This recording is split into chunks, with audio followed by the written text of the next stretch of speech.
Gabriel, vi que hacen una convocatoria fuerte para la semana que viene, para el 24, y que la idea es abordar el tema deuda a fondo. Contanos qué van a hacer, contanos cuál es el criterio y cuál es la convocatoria. Bueno, Soberano presentó un documento hace un mes aproximadamente, un documento muy detallado, donde sugerimos que debería acudirse a la Corte Internacional de Justicia con respecto a la deuda, producto de todas las transgresiones que a la Carta Orgánica del mismo fondo hizo el organismo internacional cuando le prestó esos, no sé, 45.000 millones de dólares al gobierno de Macri. Todas esas transgresiones, la falta de garantías que no pidió, la letra chica de la autoevaluación del fondo donde dice que la Argentina no está en condiciones de pagar, la fuga que advirtieron los enviados del fondo al Banco Central donde el flujo llegaba y salía, y uno de los artículos del fondo dice que si eso ocurre hay que suspender el envío de ese dinero. O sea, de esas transgresiones puestas en un organismo internacional como la Corte Internacional de Justicia, que es el ámbito donde se dirime el conflicto entre estados y esos organismos internacionales, es lo que propone Soberanos. En el marco de una concepción doctrinaria de deuda odiosa, de la doctrina jurídica de Alexander Sack, no es una opinión, es una doctrina jurídica, Alexander Sack, deuda odiosa. Y la consulta popular, nos preguntaban, ¿por qué no hay una consulta popular? Bueno, esas cosas las vamos a abordar con Alicia Castro, con Amado Vudú y con Alejandro Olmos, el 24 de marzo acá en Piedra 720, en el espacio del Centro Cultural Mujica. Bien, muy interesante, abierto el debate. Desde el gobierno y desde sectores cercanos responden que si no se llegaba a algún tipo de acuerdo, aun cuando no fuera ideal, se podía caer en el default. Bueno, nosotros decimos que sin auditar la deuda, estamos condenando a las generaciones, al pueblo argentino, a 100 años de exclusión. Eso se puede auditar, se debe auditar la deuda. Si con el dinero que vino del Fondo Monetario Internacional se compró un reactor nuclear, hay que pagarlo. Si se compraron vacunas, hay que pagarlo. Si se hizo un puerto, una escuela, hay que pagarlo. Ahora, si el dinero que vino del fondo fue para pagarle a los bancos de la timba del 80% de ganancia en las LELIC, las LEVAC, me parece como que eso no corresponde. 50% de pobreza, situación de calle, marginalidad, vamos, no, eso no corresponde. Por eso es imprescindible auditar la deuda. Gabriel, ¿qué diferencia ven entre esta negociación de la deuda y la que hizo Néstor Kirchner en su momento? Porque hay varias versiones.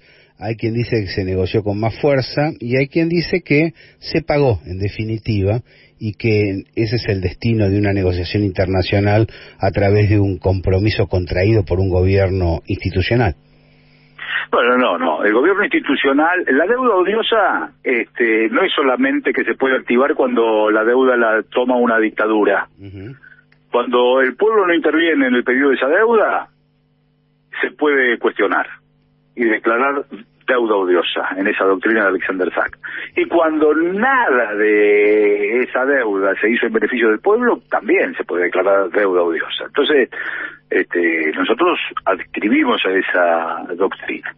La negociación de Néstor con el fondo fue de una quita,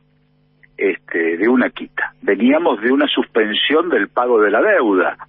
Acordate del Adolfo. Claramente. Suspensión del pago de la deuda. No default, suspensión del pago de la deuda. Néstor hizo una quita, además. Nosotros tenemos ahí una diferencia de abordaje con respecto a el 7% de la deuda que quedó en manos de los buitres. Creo que se cometió un error, con todo lo que lo queremos a Néstor, por supuesto, ¿no? Y con todo lo patriótico que fue la quita de la deuda del FMI, pero dejar el 7% de los bonistas vivos en manos del juez de Nueva York, ceder la jurisdicción, nos parece que fue un despropósito. No. el pueblo argentino estuvo en el puño del juez Griesa. Sí, sí. Y eso no está bien. Ese 7% no estuvo bien negociado. Por eso nosotros, con esa experiencia, que fue notable en la quita con el Fondo Monetario Internacional, pero que con los buitres tuvo, a nuestro juicio, una cesión de soberanía inadmisible, es que tenemos que buscar la posición más soberana a la hora de negociar. Ese es un antecedente que nos tiene que servir para perfeccionarlo. En la convocatoria del acto de la semana venidera que está anunciando Gabriel Mariotto, uno puede leer, no enfrentaremos al enemigo de rodillas o algo así, o no nos preocuparemos por el tamaño del enemigo, algo así. Esto nos introduce en el otro debate, donde están los sectores internos del Frente de Todos que dicen, sí, tienen razón, pero no tenemos relación de fuerzas adecuada para llevar adelante esta batalla. ¿Cómo lo ves? Bueno, me parece, con todo respeto a esos compañeros que existen, ¿no? Y esos sectores que existen, me parece como que no nos resignamos nosotros, no nos resignamos. Incluso la posición de soberanos, que fue tan cuestionada por esos sectores del posibilismo, después terminaron más confundidos esos sectores cuando renuncia Máximo Kirchner a la presidencia del bloque. Pero Soberano no le pedía permiso a nadie a la hora de plantear las posiciones. Y creo que ahí está el aporte de Soberanos. ¿Qué te pareció la renuncia de Máximo? ¿Cómo la tomaste? Como un gesto. Es un gesto. Pero nada más que un gesto por ahora. Es decir, el planteo de Soberano está en desacuerdo no solo con Alberto, digamos. No. Nosotros estamos en desacuerdo con el rumbo de la negociación de la deuda. ¿Vos lo escuchaste el Alberto Rodríguez Sá cuando fue la reunión con el presidente Guzmán y los gobernadores? El único que esgrimió las posiciones que incluso Soberano sostiene de ir a la Corte Internacional de Justicia y llamar un plebiscito fue el gobernador de San Luis. Sí, nosotros estamos en contra de ese rumbo. Estamos totalmente en contra de ese rumbo, claro que sí. Entonces, la renuncia es un gesto, pero nos llevaron hasta ahí. Bueno, hay tiempo, ¿no? Esos gestos hay que seguir activándolos y tener, posiciones más explícitas. Soberanos es explícito. ¿Nos podemos equivocar? Sí. Pero decimos lo que pensamos, en pos de la coherencia de las posiciones que esgrimimos. No que preguntamos qué tenemos que opinar. Creo que ayudamos desde ese lugar, sin condicionar a nadie, a ningún sector, pero decimos lo que opinamos.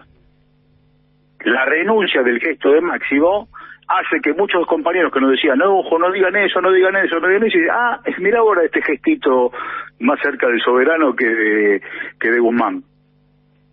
Pero ¿dónde está la calidad de tomar riesgos que hace Soberano? Lo hace por una cuestión de formación y de no ser oportunista.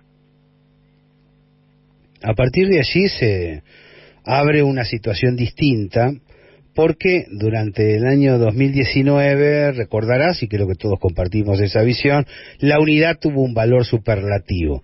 En las elecciones del año pasado, sobre todo en las primarias abiertas, simultáneas y obligatorias, lo que se observó es que la unidad no fue tan importante frente a la situación económica.